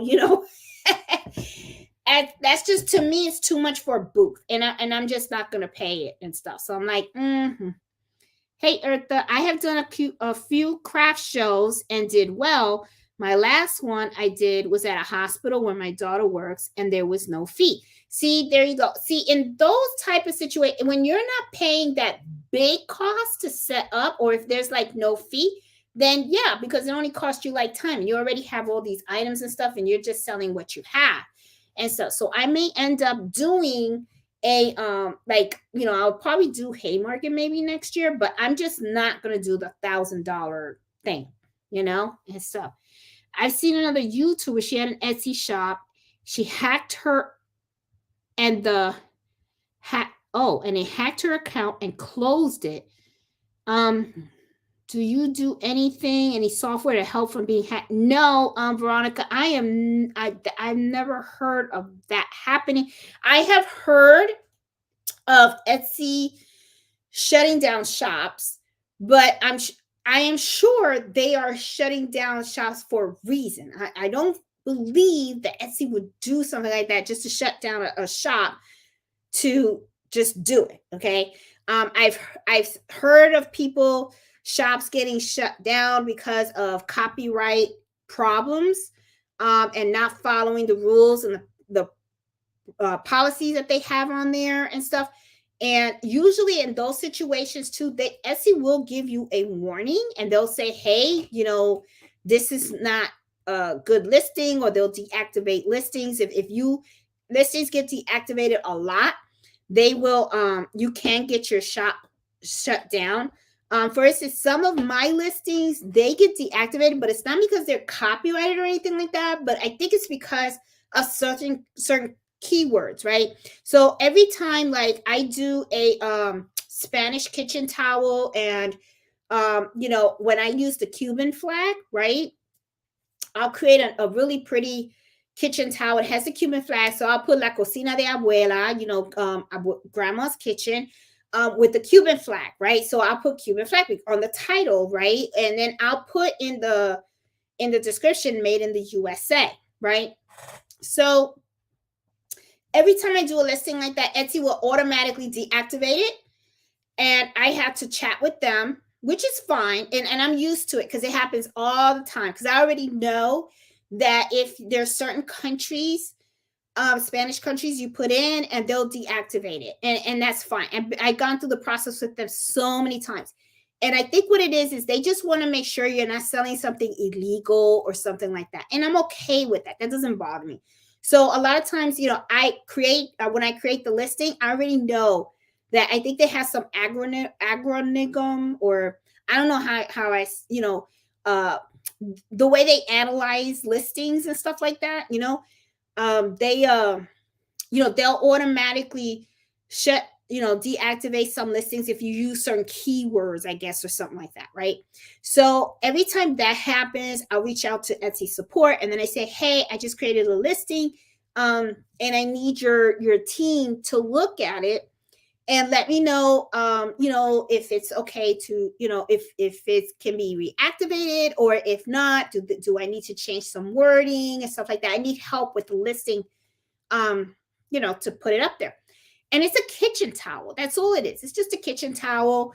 And they know, what I'm saying? So they're like, okay, so they'll transfer they'll give me they'll give me a case or whatever. And they transfer it over to the team. And it happens all the time. They'll look at my listing and they'll say, okay, it's just, it's just a kitchen towel. And she's just saying that it's on the Cuban thing. I remember one time they said, just make sure you put in the description, made from USA. And I go, okay. And then I'll say made in USA in Haymarket, Virginia, whatever. And now that I have, like, they want me to have it, it still gets deactivated, but it's fine. It's just a one-time deactivation. After I create that and they deactivate it, I go to the team looks at it, they go, yep, it's her, we know her. And she's followed the rules or whatever, and they will activate my listing for me. And they send me an email and they're going, we checked it, everything's fine. It's active, it's ready to go. So, and then I could just start selling my Cuban, my kitchen towels with Cuban flags, So, but if you get, but the thing is my listings get deactivated, but I'm working with them. You know what I'm saying? I'm working with them. So it's like, I don't know if I'm really breaking the rules or whatever, but they do check my stuff, which I prefer that they do. So that way I can make sure I fix it and I'm following their rules. But I know that there are some folks out there that do sell stuff that are not copyright, that violate copyright rules and stuff like that. And Etsy, may not grab them right away and find them right away, like I know Disney is a big thing, Disney and all that stuff. So, but eventually they will find. And when they do find people that violate those rules, they do deactivate those listings and they do send you a notification. And that is kind of like a hit on your shop. And I have heard stories where people had not had their shop hijacked, but they just had Etsy just shut them down. But I don't know the process of like what happened before the shutdown. I'm just assuming that maybe the shop got so many bad hits or something like that, and they wasn't following the rules that they got shut down. I don't know. But I haven't heard of a hack. I have heard of people stealing other people's pictures, but the way I look at that is, okay, you steal somebody's picture and you put it in your shop. Okay, well, you did take their picture, so if somebody buys it, I hope that you have the ability to make it exactly the way that picture looks. If not, then it's like, And I have heard of some shops being shut down because somebody just went in Etsy, opened up a shop, created a bunch of pictures, people bought them, they never shipped out the item and stuff like that. And I don't know what happens in those situations. I don't know if they get busted for fraud, or if Etsy returns the money to the customer, stuff like that. And if that's the case, that kind of sucks, which kind of explains why sometimes some of the fees go up, because you got to think about it. When people do wrong, it's got to come out of somebody's pocket, right? But I could kind of see fees going up to the sellers because we got to make up the money for all that fraud or stuff. I don't know, but yeah. But I haven't heard of that, of the hacking. Veronica, hey Eve, how you doing, hon? How are you? Lots of love to you. Mwah. I'm trying to sign on to the gift exchange, but it's asking me it's asking me yes. So I can't, for an address I'm sending. No. Okay, when you sign up to the gift exchange, guys, you have to sign up and you have to put in your address, because what's going to happen in the gift exchange is everyone's names is going to get shuffled. Okay. And when everyone's name gets shuffled, someone's going to see your name and then they're going to see your address, right? And that is where they're going to send the gift to. So that's, it's not where the address for you to send the gift. They're asking for your address so that when someone is assigned to you, they'll know where to send that gift. And the only person that will have that address, that can actually see that address, it'll be me, because I'm administering the whole the gift exchange event. So I have everyone's address and stuff. But the person that you're giving the person that is giving you the gift will see your address, so they know where to send it to. That's how it is. But reach out to me and we'll work on this together so that you can see how to do it, because I believe I have about 32 people on there now that are signed up for it and stuff. Let's see. Iris, I told my daughters Fridays is Jeanette's time. Don't call me. I tell people too, don't bother me Fridays at night. But it is. But in the customer's defense, they don't know. They didn't know, and this is actually a lady that is in a local restaurant, and they want me to do all the shirts for the restaurant, which is pretty cool because that's a big order, right? It's a really big order. I'm pretty excited about it. Yeah, it's gonna be really cool. I'm kind of excited about it. Ooh, got stuff falling all over the place. I don't know if that was from Mello. Ugh, okay. So yeah, and then my girlfriend, she should know better, but she got some good news and she wanted to share. So she probably thought 9 o'clock she's gonna stop talking, but she's known me for over 20 years. She knows that I could talk all day. So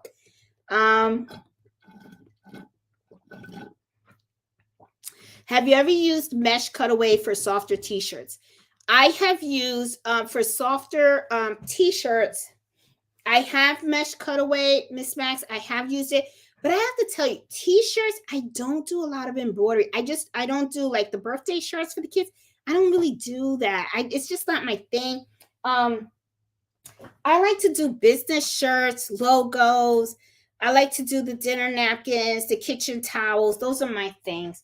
But for t-shirts, this is the thing. For t-shirts though, um no show mesh is what I hear a lot of people like to use. Cutaway is the way to go because t-shirts are stretchy material, okay, just like this t-shirt, very stretchy material. You don't want to use cutaway with stretchy material. So you do, I mean, tearaway. I mean, do not use tearaway with stretchy material. You want cutaway because this is stretchy. So the cutaway is solid and it's going to stay in place. Um, and mesh cutaway is good. And for t-shirts, I would say, yeah, I would give that a shot and stuff. I have a date with Jeanette and the girls. Ah, Marlene, you're funny. Um, let's see. Ah, look at my sisters. There, it's your business, so you make all the rules. That's right. It is. It's my business. I make all the rules. I work when I want to work. um, let's see. Long day at work, but happy times now. Yeah, and if you guys don't know either, my sister is Gifts HQ and she's always live Saturdays at noon and stuff. And I really like her lives because the beginning of all her lives, she does craft quizzes. Okay, she gives questions of all the of different craftings, right? And it's really fun because it's like she'll have like a little question and then she has like a little clock with a little timer. I think you have like about maybe like, I don't know, 15 seconds to go in the chat and put what your answer is to the question. And then she'll pop up the answer. It's kind of fun. It really is fun. So if you guys can join her, that would be really cool. Her channel name is Gifts HQ, and it's Saturday at noon. And right before her show, she does that little craft quiz. And I gotta admit, I kind of like it. And I don't know, Robin has been like the queen of answering those questions because she's got like almost a lot of them right. It's like she knows it, and I'll just be guessing, and I'm like, I think I've gotten like 2 or 3 right. That's it. But Robin's really good at it. She should be on Jeopardy Crafters or something. We should do a Jeopardy, crafting Jeopardy thing or something. But Robin is really, really good at it and stuff. Love her trivia questions and stuff. Jeanette, can you let me know if I made the list, please? I definitely will. I will check and I will let you know. And guys, if any of you guys signed up for the Esther gift exchange, right? And you're not sure if your name is on there, reach out to me and I will make sure, okay, that your name is on there before I draw, okay? Because it closes December. Closes December. It closes at the end of this month, the 31st on Halloween. I'm going to close it at the end of that day. And then on the very next day, November 1st, I am going to draw those names. So I don't want anyone to be left out if they wanted to join, okay? Stuff. And Sandra, I know you're here in the chat. I am going to be reaching out to you because me and you are going to exchange. Let's see. Hey Jenny, so much great information. Love watching. Oh, thanks. I appreciate that. Hey Denise, how you doing? Welcome. Let's see. Anybody else has anything? Okay. Girly for you. Will the free Embroidery software do? Oh no, it won't. I never used a 5x12 hoop yet. No, girly for you. Girl for real.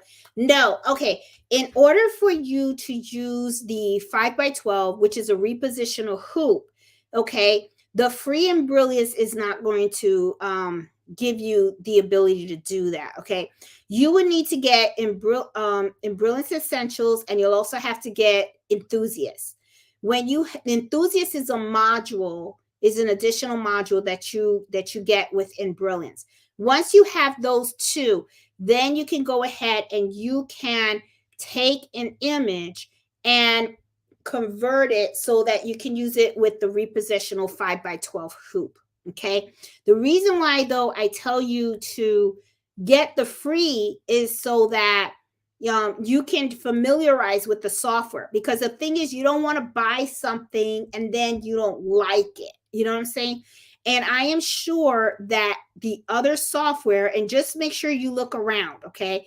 Make sure if you go to Sew What Pro, because I know Eve, the baby's booty, she's in the chat. She uses Sew What Pro, and I'm sure they probably have something. She'll know, if they have a function in there to take a design and convert it so that you can use it on a 5x12 hoop. So, some softwares do have that capability. Not sure if that one does, but if that's something that you're interested in doing, in using the repositional hoop, you're going to want software that's going to give you that capability so that you can create designs, and then, have the hoop in that size so that you can fill it up. And when you save it, it breaks that design into the top and the bottom of that, file. I hope I make sense. If not, watch on my channel. I do have videos on how to use the 5x12 hoop on the Brother SC1900. Okay. And it shows you step by step how you use the software to create the file. And then I take that file to the machine and I actually stitch it out. That way you guys can see how to use that repositional hoop. So that is a really good video. I do it step by step, so that way you guys can see the two-step process, because it's actually creating the design, saving it into 2 files, and then taking those 2 files to the machine and then stitching it out. So that will probably help, okay, and stuff. But my thing is, I just want to make sure that you get software that you're happy with, because you need to understand it and stuff like that. Okay. Hey, Sweet Rose. They shut down my shop twice in a month with no email. Really? Oh, that sucks. First time they said it was a mistake. Now I'm waiting to see why they shut it down again. Oh, damn. And that's one of the downfalls of using a platform. Sometimes if you use something like Shopify, you don't have that problem. But the thing is, you have to draw your own traffic to your shop. And that is something, when you're on someone else's platform, it's kind of like you're on their turf. You're on their turf. So it's like their rules, their everything and stuff like that. But I would definitely try to find out, Sweet Rose, like, what is it like? Is it like something that triggered it and stuff like that, like a keyword and stuff? Hopefully their support is very accommodating and can help you figure out what's going on and stuff. Oh, Evelyn says she uses polymesh no-show cutaway for baby clothes. There you go and stuff. Oh, and there you go. Girl, for real, Eve just put down, you can split it for a repositional hoop in Sew What Pro. So look at both softwares and stuff. And I know the baby booty, she does have a link for Sew What Pro, and she's got a website too on that. Hey, Ollie, how you doing? And she's got a link on it. So I would say try both and then see what makes sense for you. And so, because they're both great. I hear a lot of good things about Sew What Pro. I heard that one's really affordable and easy to use as well. I just use Embroidery because, like I said, I'm an Apple girl. So that's why I use that software and stuff. So, it just depends on what your preference is and stuff like that. So, and it's really important that whatever software you get, you want something that you can fully understand so that you could take advantage of all these capabilities and all that kind of stuff. Because you don't want something that's going to complicate it, and then all of a sudden you just start hating embroidering and all that kind of stuff. You don't want to do that. You don't want to put yourself like that. Okay. So anyway, guys.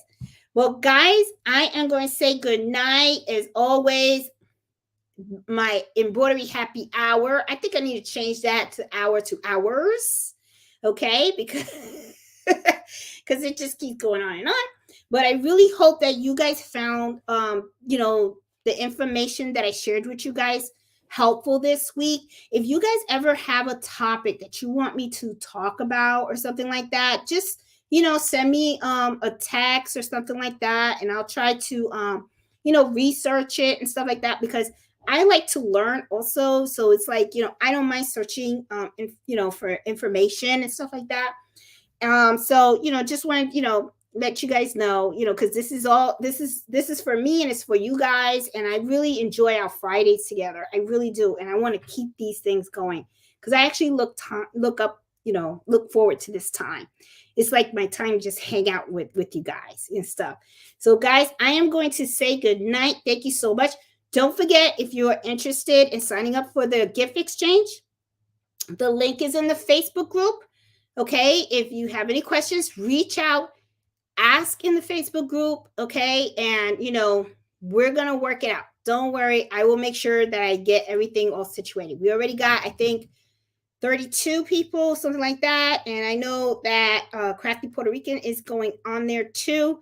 So 31st is the last day, and then we're gonna be doing our thing and stuff. So so anyway, guys, I am going to say good night. My throat is a little dry. I need to get me some more water, and I will talk to you guys later. So you guys have a good night. Please take care. And Iris, love you, and I'm thinking about you, and I'm praying for you. Okay, stay strong, girl. All right, everybody. So you guys take care. Have a good night. Love you all. Bye.